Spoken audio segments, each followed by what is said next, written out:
to be well, let's start this, babe, because we already doing it right now. We're already getting into it.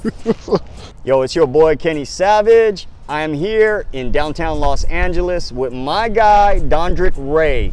Has a YouTube station where they focus on body positivity for males and how to dress well when you can't find clothes that fit you. So thank you, Dondrick, for having me. Thank you for having me. You know, so I understand, like, I got a little bit of your channel, but, you know, I don't want to take the spotlight. So why don't you tell us what your channel is about? Basically, my channel is about helping big and tall men, which is a sector I'm obviously in, with confidence and realizing their potential. But the vehicle that I use to do that is fashion. I can just have a fashion channel and just talk about clothes, but I believe in dealing with the inner man as well as the outer man. My main objective is to encourage big and tall men who may be going through a rough period in their lives. They may have grown up, you know, slender. I was slender. I was athletic in my day. Yeah. You know, I played basketball, and after high school, when I stopped playing, I just kind of blew up. So it's like now I have to adjust. Now I have to either lose weight, which is very, very difficult because you grow up eating one way, and then come to find out the way that you were eating your entire life is detrimental. Yeah. And it's actually addicting. What I'm trying to do is, if there are any big men in that situation, then I'm here to help you get through it, either change or help you deal with it. Yeah. Whichever it is that you choose to do. But hey, I'm here for all of us, so that's what I'm trying to do. That's what's up, man. Obviously, I'm not big and tall. I'm probably small and small. So, but the thing that attracted me to you was kind of like that you were working towards confidence and body positivity, and you were owning it. I mean, for one, I can imagine that it's already hard enough just being big. Like as far as overweight, whether it's genetically or whether it's from bad health lifestyle choices. So either way, that's already a blow to your self-image and what you think about yourself. Absolutely.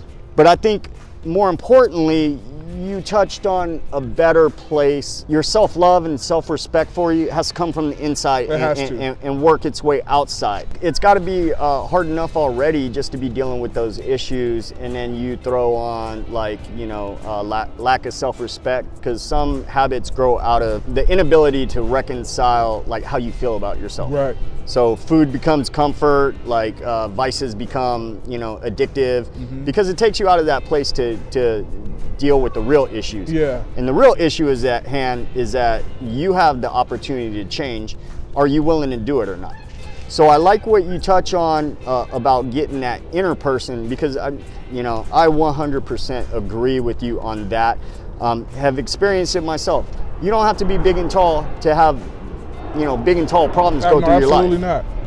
Oh, look at that. Dude, that airplane is colorful. I mean, whether you're big and tall or slim and slender, however you want to cut it, like, you can always dress the part. Right. But is that you? Like, are you portraying yourself as an authentic, like your real authenticity? Right. And I think fashion really helps people to figure out who you are as a person. Yeah. I think that the clothes that you wear really do come from the inside. It really aids in other people figuring out who you are as well. So if you think of it from the point of view of fashion being like a uniform, you can almost tell what a person's about by the way that they dress. You go up to a guy in all black with a badge on, you know exactly what he's there to do, right? Yeah. He's a law enforcement officer. Right. A lot of us get profiled for the way that we dress because it has a certain stigma attached to it. People that are a certain way look this way, right? So I think that fashion is extremely important in letting the world know who you are and what you're about without them ever getting to talk to you. Because me on YouTube, putting out these videos, I may get 300 likes or 300 views on a video. How many of those people are gonna actually get to talk to me? Yeah. You know what I mean? So the way that I present myself is important in letting people know exactly who I am and what I'm about. Right. And it doesn't tell the whole story, but fashion can be more inviting, or it could kind of push you away. Yeah. You know, when you really trying to size up a person. What I'm trying to do is help people present the best them. And like I said, I work from the inside out, but it's important for people to look good on the outside so that they're not misconstrued as to who they are on the inside. Yeah, you can put up a front, or you can look really super awesome but be a horrible person. You can, no, absolutely. So I think what you get at a lot is being congruent with like your authentic self, your inner self, and being confident enough to rock what you want to wear on the outside. Right. And so in that sense, people get a better representation of who you are. Now, can I tell everybody where we're at right now? We're in downtown Los Angeles, and I wanted to touch on something that you said that was very important. Inglewood. Specifically Inglewood. I asked Dondrick if I could use the Inglewood is all good, and he gave me permission, so I'm gonna rock it. But like Jay-Z says, like what? Because I'm young, black, and got a hat on, So you're talking about that profiling, yeah, for being young, black, and just in the area that you're in. Right. So now, I would imagine the way that you dress yourself is going to play a big part in that, because yeah, obviously, like the man in black with the shiny badge, he's going to look for a particular type of person. Right. Fashion is for me a traffic signal. The red light is like, hey, stop. You don't want to talk to this person. The yellow light is, we kind of ease into it, slow down. Yeah. The green light where this person looks really inviting. Yeah. You can go up and have a conversation with them, get to know them a little bit more. In addition, to fashion being a tool as to representing yourself, I believe it also helps you find out who you are as a person. With me, I don't have just one style. Yeah. Like you can see, like I'm kind of dressed in streetwear. Yeah. When I go to church on Sunday, I can be all G'd out. Yeah, I can be in a totally different thing. Like it just depends on how I feel. When you choose to wear whatever you choose to wear, you have to be comfortable with the backlash of it as well. Yeah. I'm not a gangster or a thug. I've never have been a day in my life. But if I walk out of this apartment complex in some Dickies and corduroy house shoes, like you're just gonna think of me you're gonna associate it with it, yeah. And I have to be comfortable in myself and being associated with that, even if I'm not. So the thing is, like you said, just being your truest self, and you don't want to present yourself in a fashion that is gonna lie to everybody about who you are. Yeah, because you're not gonna feel it. You're not gonna own it. Because in the back of your head, there's always gonna be that thing where it's like, you're still worried about what people are thinking about you. To some degree, you have to. Yeah. You have to, especially if you're trying to get somewhere in life. Yeah. I believe that God made us all interdependent. You can't get anywhere in this life without somebody else's help. I mean, you can't get a job without somebody hiring you. You can't get a driver's license without somebody teaching you how to drive first. Yeah. You know what I mean? So in this life, you have to be interdependent. And what I think doesn't always matter the most. Like when it comes to my YouTube channel, I may want to do a series or do a video on something, but my audience is asking for something different. So if I'm going to be successful on YouTube, then I have to appease the audience and do what it is they're asking for me to do. Otherwise, I'm going to lose a following. And I'm not saying you're not supposed to be who you are, or you're not supposed to not be who you are. Right. But there's certain things that you're going to have to do, and there's certain aspects of life that, where you're going to have to do something that you don't necessarily want to do in order to succeed. And I think that understanding that part of it becomes really vital, because like I said, everybody's interdependent and you can't get anywhere on this earth without somebody else. So yeah, well, I mean, the important takeaway that I heard from that was that you are comfortable in yourself to listen to constructive criticism. And whether you're like, I don't know, but you're at least open-minded enough to take it in and at least try it, because you're doing pretty good, man. You just hit 1,000 subscribers. Congratulations. What are your fans asking you to do? A lot of them, at least for now, a lot of them want content that helps them not be this fashion icon, but just look good in their normal day-to-day lives. You know what I mean? And I wouldn't consider myself a fashion expert. You know, I know what looks good, what doesn't. And I've always been a fashionable person ever since, you know, I was young. What they really want is, how can I easily incorporate this new lifestyle into my current lifestyle? You know, I'm not out there trying to be Kanye West or David Beckham. You know, I just want to look good in my day-to-day life. So how can I make that easier in my current routine? And I've been trying to do my best, you know, to give them little tips. You know, this is what I believe a man should have in their wardrobe. This is what you should probably get rid of. This is how something should fit. You know, this is just little tips, and sometimes they find websites that they want me to review and stuff like that. So, you know, I'm obviously the guinea pig, so I have to go out and explore and then buy things from those websites to see if they're legitimate and if they really cater to us. You know, they may say they fit a size 44 waist, but their size 44 is actually a 40. And, you know, you just have to kind of, it's really trial and error. Before you can put it out there, exactly. Because, there's definitely something to be said in person versus online. And the sizes, just like you said, deceives you. So just like you said, and you could take measurements and you could, you know, go by their rubric, and, and you know, when it comes, it may fit totally different. So now you're self-funding everything, like you're not sponsored by anything or anybody. Not yet. I hope to work myself up to that point. I haven't had anybody reach out to me yet, and I hadn't reached out to anybody else at the moment. So I am self-funding at the moment, but I am trying to put together, you know, a small presentation to certain brands that I want to work with, obviously on the smaller level first.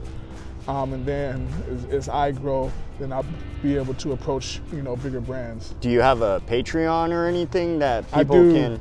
I do have a Patreon. It's at Dondrick _Ray, just like my Instagram channel. You know, if you want to help further the cause of the big and tall movement and the body positive movement in the male community, then you know, I'll definitely welcome your help. And like I said, I always leave myself open to criticism as well as suggestions. So if you have any suggestions, you can also hit me up on Instagram at Dondrick _Ray. I'll always answer anybody's questions, regardless of how complex or dumb it is. And I never really tell them it's dumb. Oh, so that's what you did. You was just gas lamping me. Whether you're big and tall, male or female, slim and slender, like, clothes is pretty universal. You'll tell the guy like what you should get rid of. If you got a good figure or you're working on a good figure, go with the tapered look, go with the slim. Like I seen your video where you had at least the 5 must-have shoes. And I think some Stacy's were in there. You know, and then but like it's the same for, you know, out with the cargo shorts and the flip-flops and the 20-year-old t-shirt. Because we are living in a world where people are stepping up, and you are advertising yourself every day you walk out of the house. You're in competition whether you like it or not. But more importantly, I think you have to have the confidence, which you go into a lot.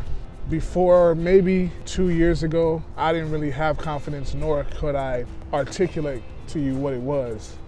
And you know, I got with my pastor, and he really worked with me diligently on my confidence, and I had the idea to start the YouTube channel, and you know, he's a big guy too, so he was like all on board. He wanted me to start the channel before I actually started it. Confidence oftentimes is something that you have to develop. A lot of people well, not a lot of people. There's some people who are confident from birth, but that depends on the kind of upbringing that they were surrounded in. Yeah. You know, you look at, I don't know if you're a basketball fan or not, but you look at a guy like Kobe Bryant versus a guy like LeBron James, right? And you talk about Kobe Bryant entered the league with a killer instinct, right? But LeBron James had to develop it, because Kobe will tell you that he grew up in isolation, and the only way he was able to fit in was to compete and to beat people. Yep. Whereas LeBron was always the biggest and baddest guy, you know, around. So he didn't necessarily need that killer instinct until he got to the NBA. So when I kind of parallel that to confidence, is that confidence, some people are, like I said, are raised in situations where they're just poured into, and people can, you know, people tell them that they can do anything that they want to do, and they go out and do it and smash it. They just take out everybody on their way to doing it.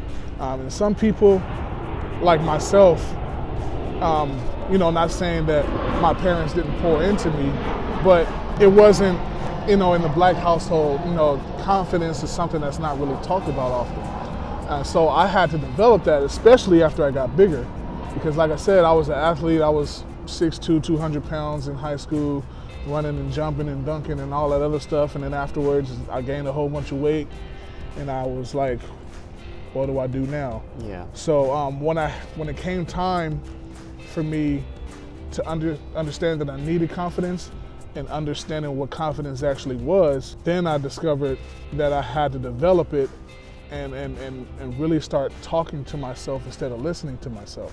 And you know, when you're dealing with yourself, you can tell yourself that, you know, I can't go out and do that. You know, this is too hard. It takes too much work or effort. It's easier said than done, but sometimes you got to shut that voice off and stop listening to yourself and actually tell yourself that you can go do it. This is my first step in gaining confidence, is that look through your life. Look through your talents, your skills, everything. What are you naturally better at than another person, right? For me, it was just being creative. Another person, I mean, like seriously, like another person just may be better at talking crap. You know what I mean? You know, that's what sports commentators that's are. Their gift. At the end of the day, Stephen A. Smith can talk crap. Yeah. You know what I mean? Yeah. And get paid for it. Get paid for it. Dang, I picked the wrong occupation. But look, like I said, search yourself, see what you're good at. Start to develop that thing. The more that you develop it, the more confidence you're gonna have in that ability. So when you have confidence in that ability, you start to find your lane. Once you're in your lane, then it's like, okay, I can't do this, I can't do that, so I don't need to try, but I can do this. Yeah, stay in that lane. I can stay in this lane, and I can do this successfully. And regardless of what anybody else is doing around me, you know, even if they're in that lane too, I never compare myself to them, because the people that are being affected by what I'm doing are going to be loyal to me. Yeah. Confidence for me in a nutshell is developing a gift or a talent to the point to where you're secure in who you are as a person without comparing yourself to somebody else. That's what confidence is to me. And I feel like when you start to compare yourself to other people, like I have a guy that I just recently started talking to, and he's in the same lane as me on YouTube. Okay. He's not as popular as I am, but he told me the reason that he started to get back into YouTube is because watching my channel. Yeah. And that was like a huge thing for me. That was better than money. You know what I mean? Like I influenced somebody to go out and actually pursue and follow something that they were passionate in. And we're friends, we talk often. But the thing is, if I look at him and his channel and his presentation, and I look at myself, I would think like, man, this dude's better than me. Yeah, sure. You know what I mean? Like he's smarter, he's more articulate. You know, he's more polished than I am. You know me, I'm goofy. I like to put in different clips, and Yeah. I like to make jokes sometimes, Sure. and skits and whatever. But I'm like, this dude's smarter. He's more well put together than I am. I'm like, this dude's better than me.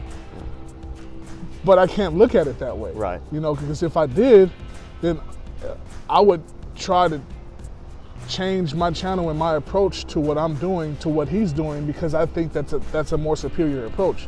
When in actuality, I'm better at what I'm doing than he is. Yeah. I'm better at what I'm doing than anybody else is, because it's me. Yeah. You know what I mean? And I feel like if people can start to understand who they are by their gifts and by their talents, and start to develop themselves as you know, and finding their passions and going after what they believe that they should be doing, I think that confidence is a byproduct of that. Yeah. You know, this is all about relationships. Absolutely. And long relationships, lasting relationships, and everybody winning together. So, you know, even small victories, overcoming little eating challenges, addictions, or smoking, whatever it could be, it's day by day, it's one step at a time, it's one victory at a time. And if you work on it and you start to allow yourself to love yourself, I think that's kind of like what you were getting at, right? You have to have self-love. You have to, and really if you don't, it's really like having a car without an engine. Yeah. You know, you're there, you exist. What's the purpose? Like, what do you think about what the purpose of a car is? Yeah. It's to solve a problem, right? What is that problem? It's transportation. Yeah. You know, I need to be here instead of here. The car solves that problem. So when you look at yourself, you have to look at yourself saying, I'm a problem solver. But what problem was I created to solve? You know what I mean? So you have to, like I said, you have to look into your gifts and to your talents. And another thing you have to look at is that, what do you hate? You know, what do you hate, and what do you think can be corrected? The reason I started my YouTube channel is because I was watching guys like Alpha M. I was watching guys like Jose Zuniga at Teaching Men's Fashion. I was watching guys like Daniel Simmons, Alex Costa. You know, I was watching these guys. None of them can help me solve my problem. None of them can tell me, hey, I'm a plus size guy, where can I shop? I'm a plus size guy, how do I look good? So I had to take matters into my own hands, and me being a fashionable guy, it was a lot of trial and error in the process, but I was able to start a YouTube channel with the knowledge that I had accrued, and now people are looking to me to help them solve their problems. I love it, dude. You know what I'm saying? So always look at yourself as a problem solver. And if you don't know what problems you are meant to solve, look at what you hate. And then look at your abilities and your talents and see how they correlate together. You know, see if there's a way that I can help solve this problem with what I'm capable of doing. And that in a nutshell is what's going to start you to help build your confidence. If you do want to learn on how to shop and dress on a budget, well, I don't know. Is it? You try to stay budget. I try to be. Well, yeah, because you're self-funding. You're Exactly. self-funding all this. If you are interested in checking out Dondrick Ray on his YouTube station, I would highly recommend it, because even for guys like me that we have the other guys that we could look at, like Dondrick said, there's another set of problems, solution-oriented. Look at yourself, dissect the problems, and start with the things that you can work on today, because those small victories compiled over time is going to boost your confidence and take you to the next level, to where you want to go out there and you want to be savage. So it's your boy, and that's a wrap. And Angelica's like that. We are not keeping. But being savage is a mindset. So let's work on the mind, and then let's work together in a community where we can relate with each other, whether we're black, white, skinny, big, it don't matter, man. We're all on the same journey here.